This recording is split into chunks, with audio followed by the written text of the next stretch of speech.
to the place where single shine, celebrating life, divine by design, faith and love, we intertwine. Route 77 where your journey's prime. Welcome to the Route 77 podcast. Today we're tackling the well-meaning but often unhelpful things people say to singles. You know, the "don't worry, I knew someone who got married at 62," or "just enjoy your singleness and work on yourself" kind of comments. In this episode, we're not just ranting, okay, maybe a little. We're unpacking why these phrases can sting, how to respond without bitterness, and how to refocus our hearts on what truly matters, walking with God, not just waiting for someone to walk with us.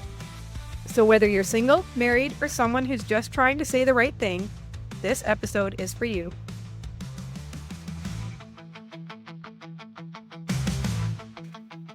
Welcome to the Route 77 podcast. I am your host, Natasha, and I am here with Monique.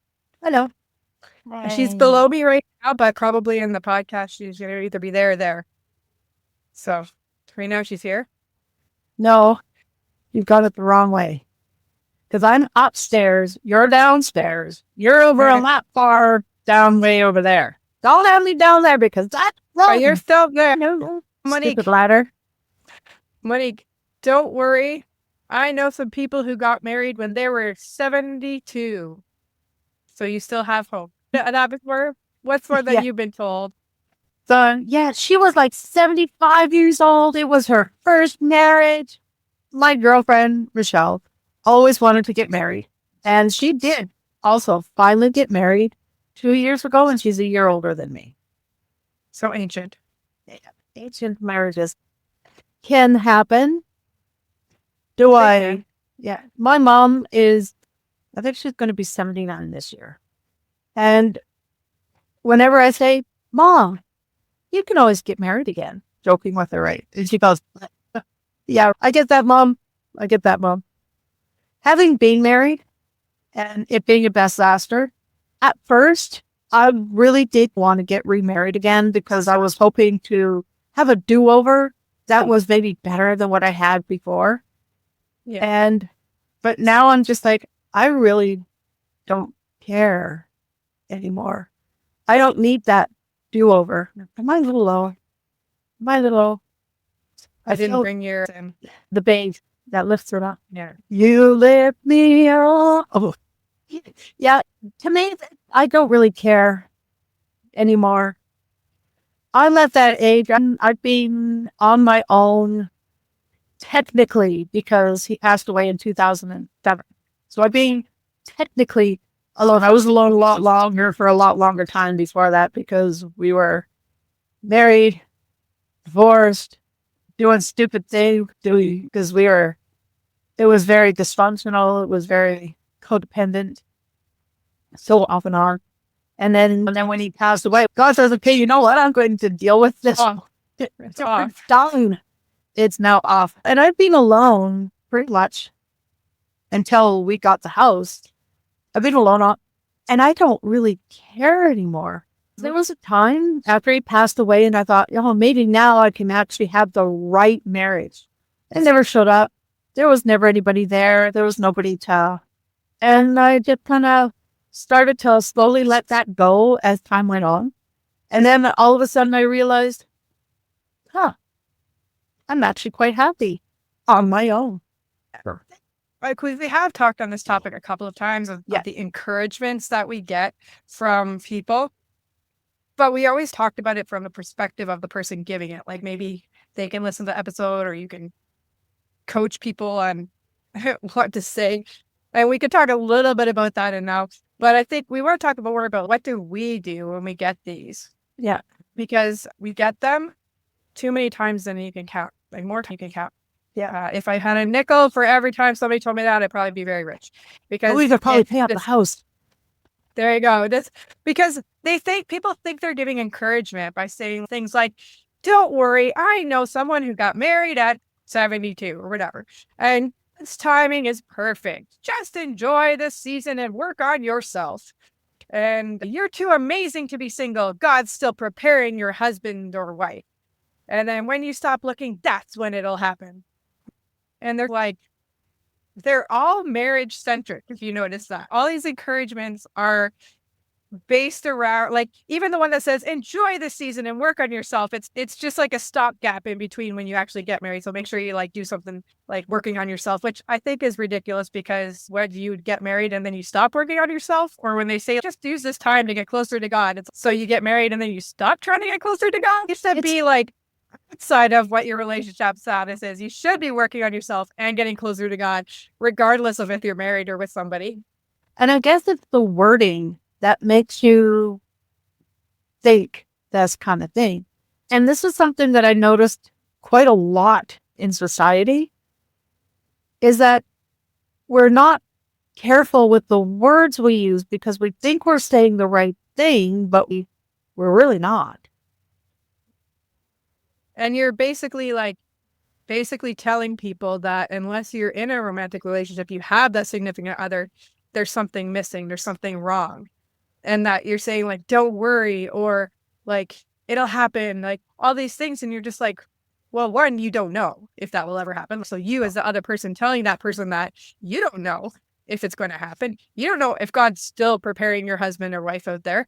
So it's ridiculous because you can't control that. Yeah. Like, yeah. it's the same as if you tell people who are trying to have kids, don't worry, it'll happen. Like, you don't know that. No. And that's just pushing off what they might be going through emotionally, as it's okay, don't worry about it. And you're like, they might be going through that emotional upheaval of realizing that they may never get married, or they may never be a parent. Because what if you're getting married, like you do get married eventually, but you're starting to get older? Oh, those times. So they are going through these things in their head. And by saying things like, don't worry, somebody got married at 62, and you're sitting there going, I'm like 45, and what does that tell me about the next 20 years? Yeah. It doesn't help me in this moment. Well, and I don't wonder if some people say things because they don't know what else to say. Or they know that person who got married later and are like, don't worry, like it'll still happen. I know it's happened. Like, and you're like, okay. The thing about they got married at 62, it can still happen. But if you're a younger person, say in your 30s, even early 40s, to hear that kind of thing and you're sitting there going, yeah, but I want kids. I heard that in my 20s and I was like, that's so depressing. Yeah. Because I'm like, I'm in my 20s, getting near the end of my 20s, wanting to be married desperately, wanting to have kids. And you're like, don't worry, I know someone. And then as you get married, even when I was married, like we weren't able to have kids. And you're like, don't worry, I know someone who was in their 40s and they had their first child and something like that. And then you're like, yeah, but think about that. Say you had one child and you're 42 or 43 or something. Like that means you're in your 60s before they're ready to go to college. And then what? Multiple kids, if you want to have, it's just, there's this whole other part of your brain that kind of kicks in. What happened to you, Monique? What? Your screen went really shiny for a second. It might have been Hero. He was jumping. Yeah. His shiny fur, my glasses. I don't know. I was just like, I looked back going, I know it, but I know it's right. But but yeah, so it just, from a perspective, okay, we are talking right at this moment about to the people that are making these comments. It's not helping. It does not help whatsoever. But as the person receiving that comment, like it's hard to receive it because one, you have to think about, okay, they are trying to be helpful in the sense like they're trying to hope good things for you. So as the person who's on the receiving end, it is very hard to not just at least internally roll your eyes, but it's hard because it's like a platitude. It's like a thing that you're just like, you've heard a million times before and you just want to be like, yeah, no. But as the receiving person, I guess you have to think about it and be like, okay, why are they saying this? It's like they are trying to be supportive in their own way. They are trying to wish you good things. And so sometimes you have to just look at it like from the thought. Like when they say it's the thought that counts when it comes to gifts and things, like they thought they were trying to be helpful. And so it does create it does get frustrating the more that you hear it because you get the variety, you get like all the twists on these same basic principles that they tell you. And eventually you're like, yeah, okay, thanks. And you just mind like half-heartedly like quasi smile and nod, and then you move on. Yeah. But just be like, oh, I appreciate that your encouragement. Saying I appreciate your Yeah. encouragement, and then maybe explain to them just things like, but I'm happy in my singleness right now. Yeah. And if it happens. But we should maybe talk about why, for those who say these things, I know you're well meaning, but why they are unhelpful. That would be a good, until then we can go into, because I think you've marked down some really interesting things, because these platitudes you may think are helpful, but they minimize the grief or the longing. You could that, which is very true, especially for that couple that are struggling with infertility. They're not going to be announcing that. They're not going to be telling you that. So by telling them, oh, don't worry, it can happen anytime. And they're going, we're now $100,000 in debt trying infertility treatments that are not working. And I'm feeling sick all the time. I'm in pain all the time. My husband and I are fighting all the time. Or we've had so many miscarriages, or, you Yeah. know, Yeah. and even the person who's looking to get married, you don't see the fact that they're going on to all the dating sites. They're going to all the singles things. They're doing everything they possibly can, and they don't understand why it's not working when it works for the people around them. Yeah. Yeah. And it's not like you just woke up that day and were like, oh, I wish I were married. And then you feel all these things. It's like you see, it's as time goes by, you see those around you, your friends, your siblings, your cousins, your all the classmates, everywhere, like getting engaged, getting married, having kids, like seemingly to move on with their lives. And it's not like I was a lot of introvert, and I did stick around home a lot, but I also was on all the dating sites. I was like tried to do singles, things like that. And my church is very small and things like that. And it's hard because it's like you don't know what else you don't know what else you're supposed to do. Yeah. Like you feel like you've done everything you can, and they're like, worry, and you're like, how about something like constructive? And then that's why I think like I'll just like tangentially refer this, like why the teaching in the church about singleness is so important, because that's where these griefs and the longings, like they fester. And I think I just didn't think of that ahead of time, but that's a good word, because they are things that we start to dwell on and they become negative, or I don't want to be like negative energies, like for some new age thing, but like when you start to internalize and focus on all these things you don't have and what other people are having, like then it is festering. It's sin that's festering in your heart. And when they say, don't worry, all these things, you're like, that's not really dealing with the root cause of everything. It's just not, you're just, I don't know. I don't know. You're just like, yeah, I know, but you've been dwelling on these things. And I think sometimes you need that person that comes to you that actually sits you down and says, hey, you got to like look at your life. You might be focusing on the wrong things, like that true friend that's going to come and challenge you in these situations. And I think people shy away from that. Yeah. Because they feel bad for you and they don't want you to make you feel worse. Yeah. But if you feed that sin, then it's just going to become worse. Yeah. Because ultimately, and I know this as a forever single now, that marriage was held in a very high regard, even higher than God. So it had become an idol in my life where it had to be something I had to have. And it was no good for me to be alone. And God said, it's not good for man to be alone. And I have to have somebody in my life. And I will find anybody that I find interesting or attractive or that I have chemistry with. Yeah. So it's to have some, like I did a pastor who said that I was Jezebel. That's not the right thing to say, by the way, just so you know. But what he should have said instead is like, why is this important to you at this point in time in your life? You're still a new Christian. You're still growing in your faith and you have other priorities. This is not one of them. This is not important for you. You may think it is, but why do you think it is important to you? And is it because you think you need to have somebody in your bed with you? Because that would have been pretty sharp. Or is it something else? Because marriage isn't, God may have something else planned for you. And maybe you need to think about that first before you start thinking about dating. And I I don't know. think too, like what we touched on earlier was when people say these things, they imply that something is wrong with you. Yeah. Yeah. And as a person who's might be desperately looking to get married, you already think that.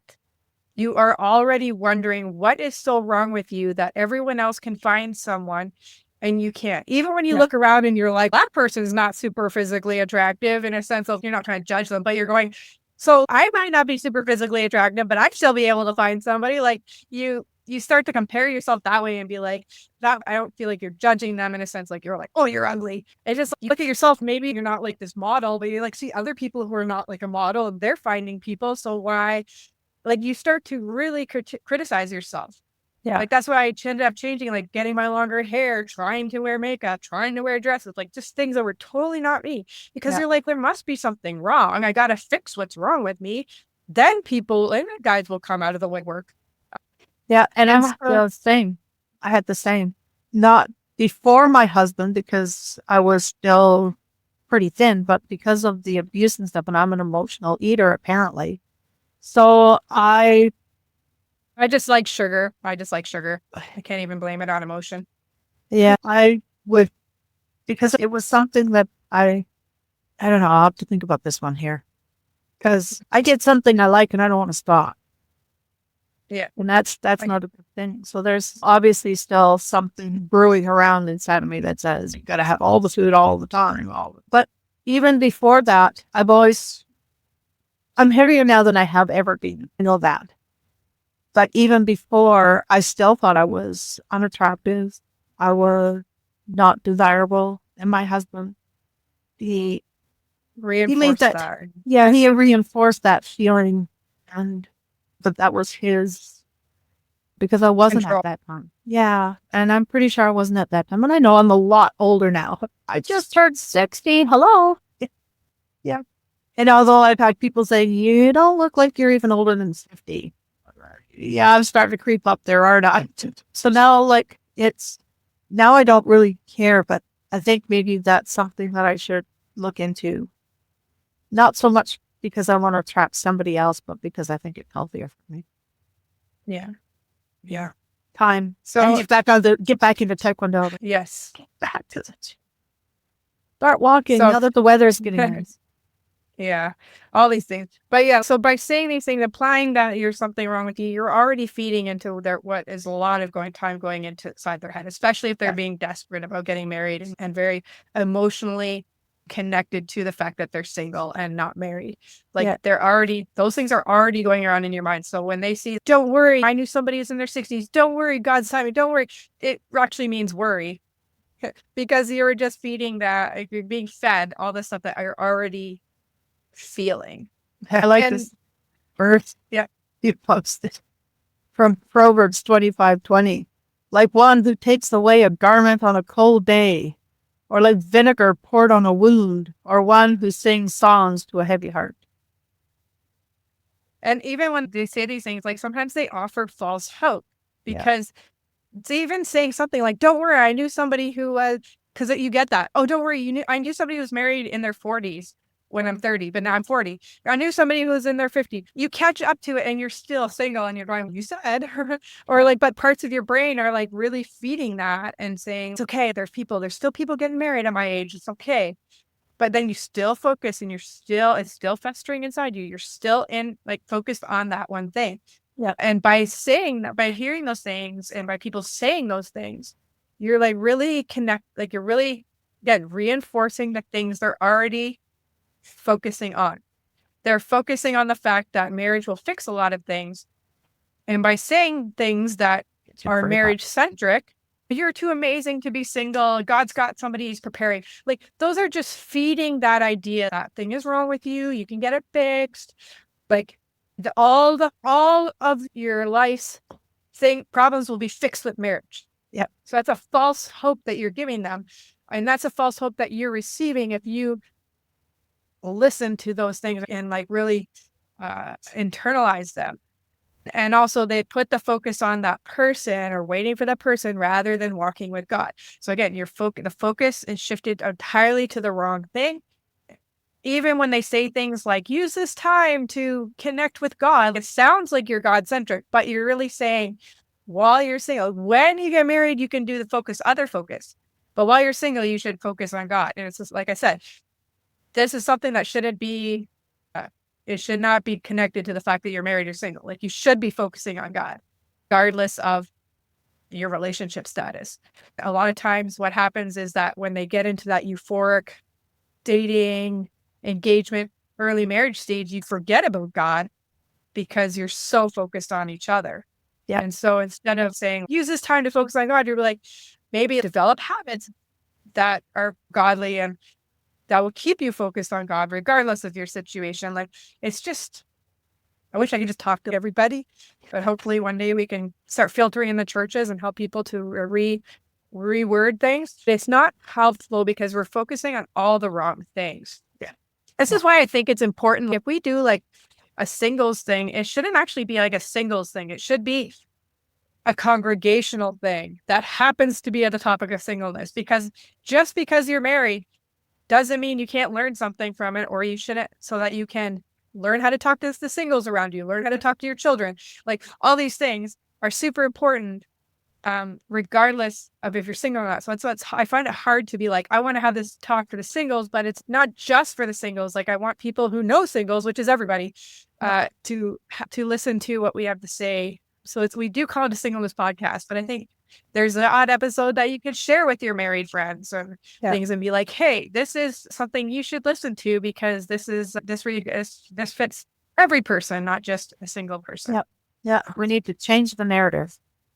Yeah. Change what we're saying to not just single people, but to children as well. And a lot of times, if you've been, say, a married person who is now widowed or divorced, saying to them, don't worry, you can always get married again. That would be the last thing on their mind right now. That's not what they want to hear either. Yeah. Again, there's something wrong with them if they're not married. Don't worry, we can fix it. Yeah. And that's why the reason why Anna is such an interesting character to me in the Bible. Like, a lot of people forget about her. It comes to that verse from that chapter while they're reading in the year. But like, she was married for a handful of years when she was very young.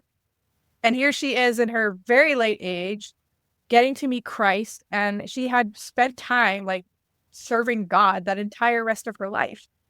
She probably had that. Finally, I'm getting married. I'm going to have my family. And then it all came apart, and she didn't dwell in it. She didn't wallow in it. In a society that basically said, if you're a woman, you have to be married in order to have purpose. She had purpose. And she got to meet the Christ child. And she's been like enthroned in the Bible. Like, she's there for us to learn from. And she's there for all of eternity in the Bible because she was faithfully serving God, even though she was in a society that said that almost the same thing, just in a different way. It's the same with Mary and Martha. There's no indication that they were married. There was never any mention of a husband. Yeah. Or even Lazarus having a wife. Like, right. Yeah. But it was Mary who Jesus said she did the most honorable thing because she sat at his feet and listened to him. Her heart was for him, whereas Martha was all about doing the domestic thing. Yeah. And I think, even to mention Ruth, even though she did eventually get married, when her husband died and she left with Naomi, it was to be with Naomi, not because she thought she could find another husband. I don't think that was even in her. Well, even Naomi said, if I gave birth tomorrow, it would still be years before you can marry my son. Yeah. And that's not the point. I want to be with you. Yeah. And your God will be my God. Your people will be my people. Your land, my land. And it was just like, that was the furthest thing from her mind. Like, even when she was out, when she found Boaz, it wasn't initially about that. Yeah. It just was it became that way. But that was not her mindset. No. And then if we look into the New Testament, there's Mary Magdalene and all the other women who followed after Jesus, who there's never ever mention of them getting married or anything like that. Even some of the ones, like they say, like it was the woman who offered her house as a place to meet. It's if she would have been married, it would have been her husband's house that was offered. Like they would have said her husband and her husband. Even ones like we see, I think it was Dorcas, who they raised from the dead, who Jesus raised for, or was raised from the dead, because she was serving her community in such an extent, like her loss was deeply felt, and she was raised from the dead as a miracle. Like she didn't have to be, but like then she was able to serve more. It wasn't like because she could be a mom more or she could be his wife more. It was because she was out there serving God, all left, right, and center.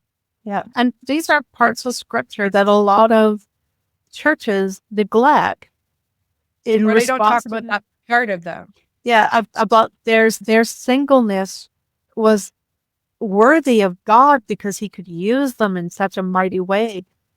That was, and we have the same as single people.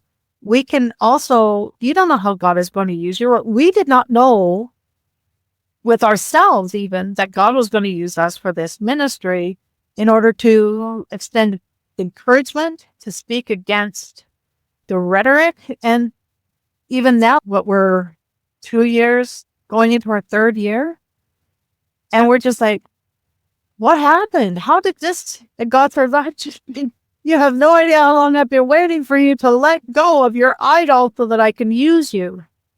Right? Yeah. So whenever we get these things, like we need to learn how to deal with it without bitterness, because that's their first like reaction. Because like I said, things are festering and you're like, it's just feeding into that. So that creates the bitterness because you're being told all the things you're already thinking and haven't received. Yeah. And so it's important to have, I think, close friends. In this type of situation, because there's nothing wrong with talking about being frustrated that you're single when you want to be married. There's nothing wrong with wanting to be a parent. There's nothing wrong with feeling frustrated when you can't seem to get these things, especially when people around you are like close in age and your peer groups are just finding it left and center without even seemingly like trying. Effort. It just happens for them. And you're sitting there putting all your energy into it. There's nothing wrong with that. But I think when you should have a person that you can talk to, and one that's not going to feed into it like, you're so right, blah, blah, blah. Just be like, oh, I know that you're hurting. Yeah. Let's figure this out. Or something that they can be truthful with you and help you to redirect into a place that would be. We had that in space when we first bought the house. And this is how we started to realize that we were very similar thinkers.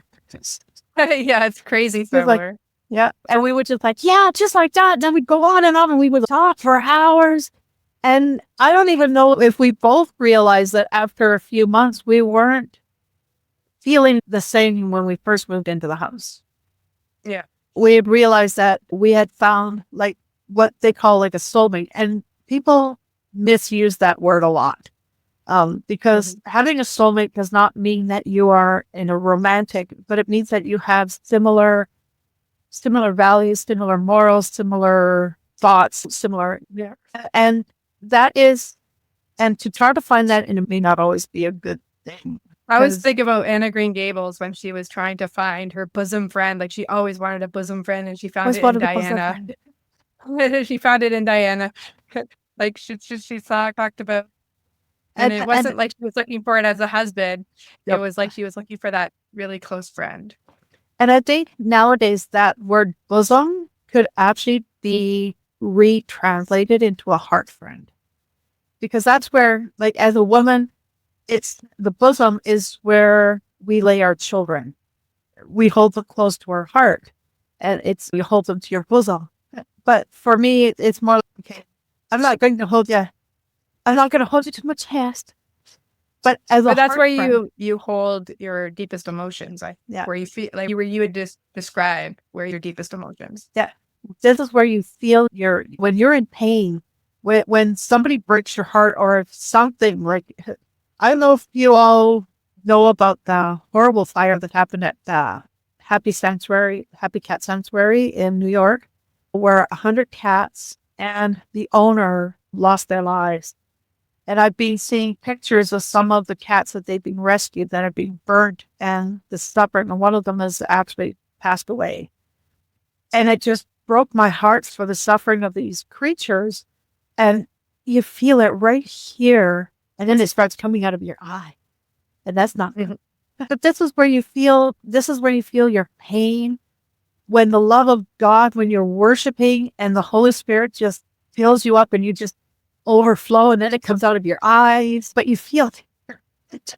So maybe it's our eyes. So it's where we hold. Yeah. And as we do these things, and we hear these things, it's important that we choose grace over sarcasm, which can be hard because a very sarcastic person.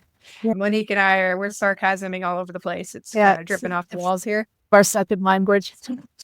If we ever develop another language, we'll let you know. And part of the grace over sarcasm is internal, I think, because we can very much just put on the face outside, but inside, like I said, be internally rolling your eyes. But that's not creating a positive kind of like inside towards that person. Yeah. Again, like I mentioned before, like we need to understand internally that they're trying their best to be positive for us or give us hope, or even if it's not helping, like why did they do this? It wasn't so that they could hurt us more or feed up the wrong desires or anything like that. It was just because they wanted to be positive towards you. They wanted to love you in a way that they saw. So try to overcome the internal sarcasm as well, because it does affect your relationship with people in the sense of like how you view them. And it's because if you just constantly think sarcastic thoughts, then every time you see them, all you're going to be is like, oh, this person, rolling your eyes, and then not really actually take them seriously or treat them with love, I don't think, in the same way. I like the psalm you listed. Psalm 62. I know you only put the one verse in there, but I think the whole first part of that.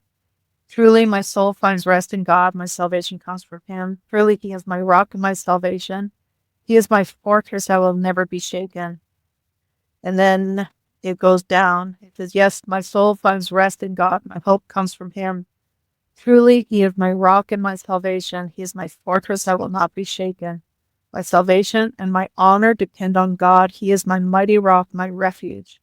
Trust in him at all times, you people. Pour out your hearts to him, for God is our refuge. I like.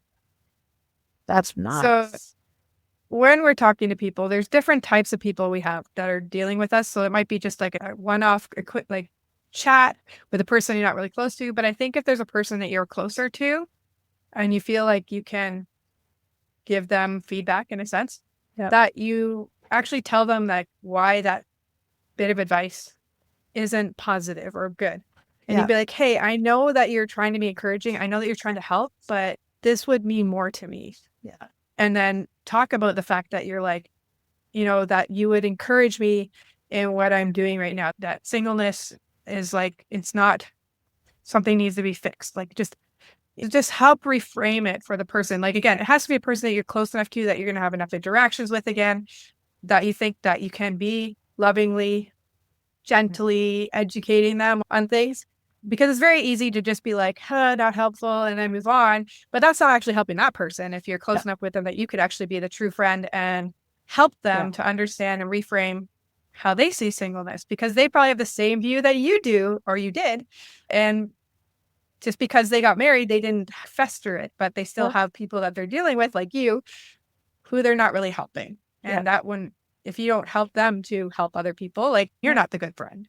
Yeah. And even if you say, thank you for your kind words, but at this point in my life, I'm not looking at me to get married because I've got a lot of things that God wants me to do. A little bit of a, oh yeah, I guess so. I'm trying to be Anna. I want to see Jesus.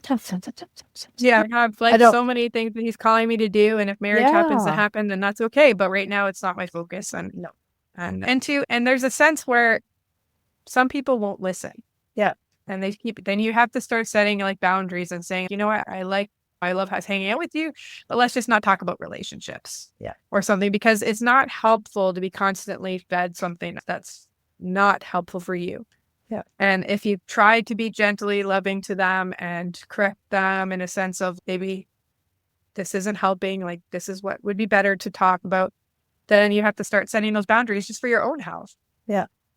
Of how you're dealing with them. And sometimes it might be like less connection with them, because again, if they're fostering in you a sinful heart attitude, or they're trying to, then that's not a helpful friend or a good friend. No. If they're constantly, and you're already struggling, you may already be struggling to try to keep your focus off that. And it's very easy to lean into people who feed the things that we want to hear. Yeah. And if you're trying hard, if you're already trying to break out of that mindset, then it's not good to be constantly reinforcing the mindset that you're trying to get out of. And again, this is only for people like that you like have had conversations with. It's not just, that's it, you're out of my life first time on. It's just the setting boundaries is healthy. And some of those boundaries may need to be a little bit more. I want to share a story that I've heard. We went out for dinner. So one of my friends, and I'm not going to mention her name because she's the sweetest lady. She has 2 daughters. One is married, one is not. So her younger daughter living on her own, but she had on her phone a GPS tracker that her daughter had put on there for something that was. So she had tried to contact her daughter this one night. She couldn't get a hold of her, and it was evening. So she did the tracker, and she said, and her daughter was at this park. And what is she doing at this park in the middle of the dark of night? And she's freaking out and trying to get a hold of her daughter and trying to get a hold of her. And finally, her daughter called her back. What are you doing? I'm on a date. Yeah, but the GPS said that you're here. She's like, no. It's on it. So she removed it from her mother's phone so she can't track her anymore. And sometimes we get so caught up in our children's lives. And I know we want to protect them, but once they're adults, there has to come a point where you got to let go and let them do their thing. Like her daughter is a lawyer, and I'm pretty sure she's smart enough to know how to take care of herself. She'll come to you if she has something she wants to talk about. Yeah, and if she has something to talk to, and sometimes just contact me when you're available. I have something, I don't know what she wanted to say or anything. I just found that part of it to be quite funny. So that you crossed the boundary, Mom. And yeah, and these are things that we have as adults when we talk to these young people, whether they're single, dating, not dating, whatever. We have to know where our boundaries are as parents so that we're not. Even if you see people and they're like, I'm not looking to get married, but you're like, but you don't want to be alone, do you? Or what about having kids? You're not getting any younger. Like those are definitely not helpful. And you're not supporting the person and where God is calling them to do in their life. Yeah. And that might actually be a boundary issue as well. These are things that as people, even as friends or acquaintances, that we have no business saying to them anyways or talking to them about. I like my cup. This is my birthday cup from the guys. I think a cup with dragons on it because she knows I like that. And guys, it's my water. I had to show it because I'm pretty sure it's flashed across the street. People are going, what is that? It's from your Abundant Grace collection. If you want to know more about that, you can go to our website.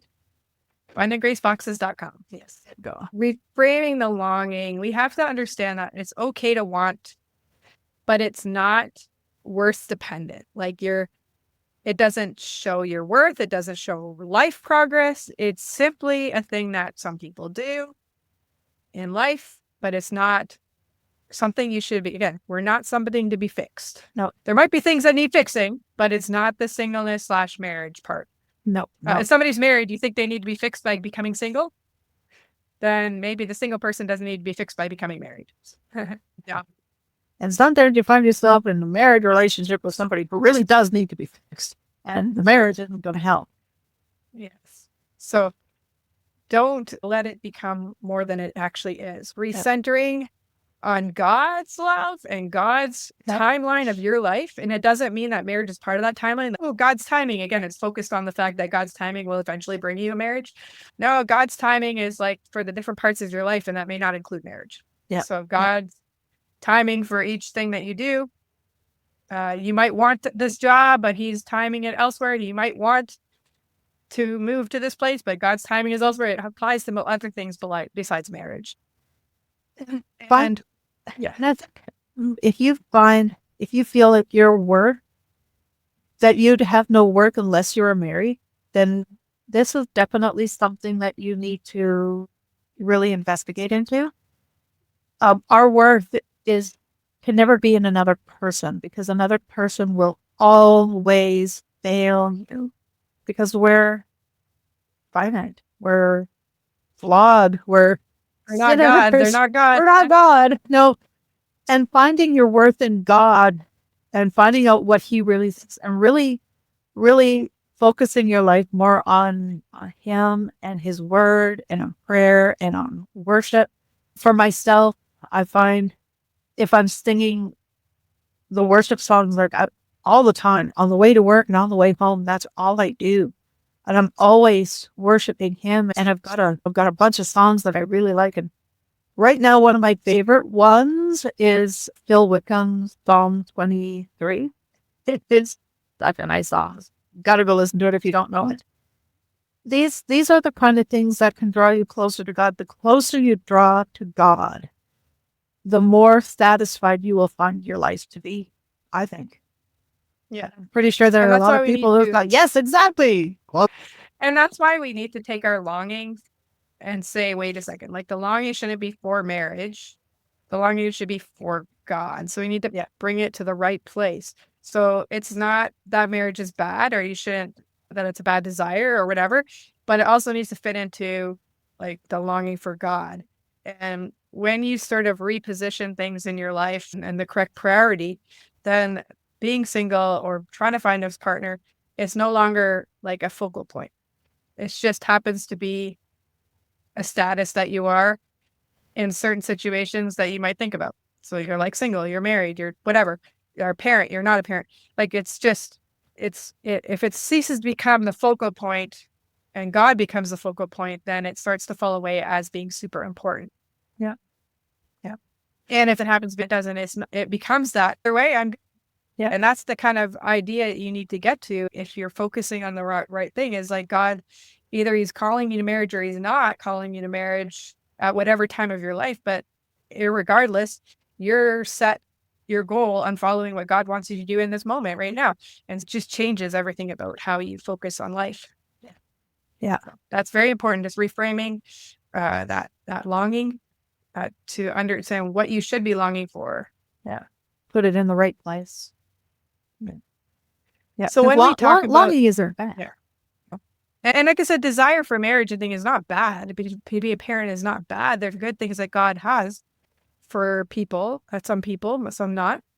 But it's just like God desires for some to have some things and some not some things. It's just, it is Yeah. like, because people could say, I want to have a lot of money so that I could help people. That's not a bad desire in a sense of wanting to be able to afford to help people, more people in whatever way. But if you focus all your life on getting that money, then that's the wrong focus. But we can see that easier than focusing on marriage. I'm watching outside the window. There's a dad teaching his son how to ride his bicycle. He's got the training wheel and how to stop on a hill. And he's in front of his son to catch him. And this is God, okay? And his shirt says Papa, the man, the myth, the legend. But how he's teaching his son is he's showing his son how to use the bike and how to stop. And then he's backing up and then letting his son come to him to teach him how to use the brakes. And I'm sitting there going, isn't that how God shows us as well? But He also stands in front of him to catch him so that he doesn't fall and doesn't lose control. And into danger. Yeah, so this is a God protection and a God Visual. moment. Yeah, it's such a nice visual how God does the same thing. Like he's not going to control the bike and control how we ride it. I'm going to stand here in front of you to protect you or to keep you safe while you learn to navigate this life. And sometimes you're going to be on the hill and you're going to need to know how to use the brakes. And this is how it works. Like, oh, that's such a great So song. when we look at the Bible, yeah, exactly. Like when we look at the Bible, the things that God says to us are not empty. They're not platitudes. They're promises that He will fulfill. But there is not a promise that says, Monique, you will be married. And I didn't read that in the Natasha, Bible. No, Natasha, you will have children. There's none of those things are promised, but he promises us good things. And we talked about a couple of weeks ago, he promises like we are to be fruitful and multiplied, has ceased to be physical children in the sense of our command, and has become about being fruitful and multiplying the kingdom of God and making disciples. So those are things that he promises that to bless, is that they to go out and do what he's calling us to do and making disciples of all nations. Like these are not empty promises. They will always come back to us fulfilled. So we're not a fix-it problem. We don't need to be fixed up with a marriage, like how sometimes it's like we'll make you whole, don't worry. But you're whole in front of God. He is the one that is there. He brings us to fullness. And marriage is just something that's path or a thing that he's calling some people to. And that's okay. Yeah. It's not any sort of indicator of being more holy. It's not an indicator of complete or somehow progressing. It's just an identifier that some people have and some people don't. Just, I'm a Taekwondo teacher. Some people are teachers, some people aren't. It's okay. It doesn't mean anybody's less or more because they're a teacher or not a teacher. Yeah. So there you have it. You're not a fix-it problem. No. You're complete in God. Where is this one? Oh, look at this. Did you do Isaiah for me? I will be the same until your old age, and I will bear you up when you turn gray. I have made you, and I will carry you. I will bear and rescue you. To whom will you compare me or make me equal? Yeah, don't make marriage equal with God. Yeah. Who will you measure me with? Not a spouse. So that we should be like each other, those who pour out their bags of gold and weigh out silver on scales. So like it's part of Isaiah 46. Yeah. It's just that God is calling us to focus on him. We should not be measured by things that are not real measuring sticks. And we shouldn't measure God based on what he gives us, being like, oh, God is good if he gives me a husband or a wife and children. Yeah. That's by measuring ourselves, we're measuring God too, in a sense of if I can't be complete and fulfilled without this, then what does that make God if he doesn't give it to us? So there's just so many like ramifications from this thought process. So remember that God will carry you and he's the only measuring stick worth listening to. And I'm not saying that we're not a fix-it project because we are as a human being, but we're just not as a single person needing to be married. So we'll always be in the fix-it project because we're constantly sitting and trying to be more like Christ, but failing and picking ourselves up or God kicking us up or whatever, and then going on. Like we should be trying to be more sanctified. Yeah. But as the singleness part is not the fix-it. No. And just like a marriage part isn't a fix-it. Neither of them are. Yes. I always remember somebody saying, I think it was a pastor, Justin, saying, do you question, or it's written a few different things. Does a married person question whether they have the gift of marriage? So why should a single person question whether they have the gift of singleness? Yeah. He's a great advocate for the single people. Yes. He's smart that way. So, yeah.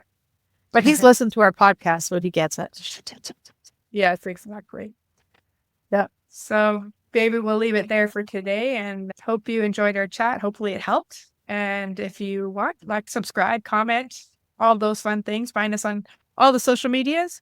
And yeah, you can also check out our website, route77.ca. And we'll see you all here next time. Have a great day.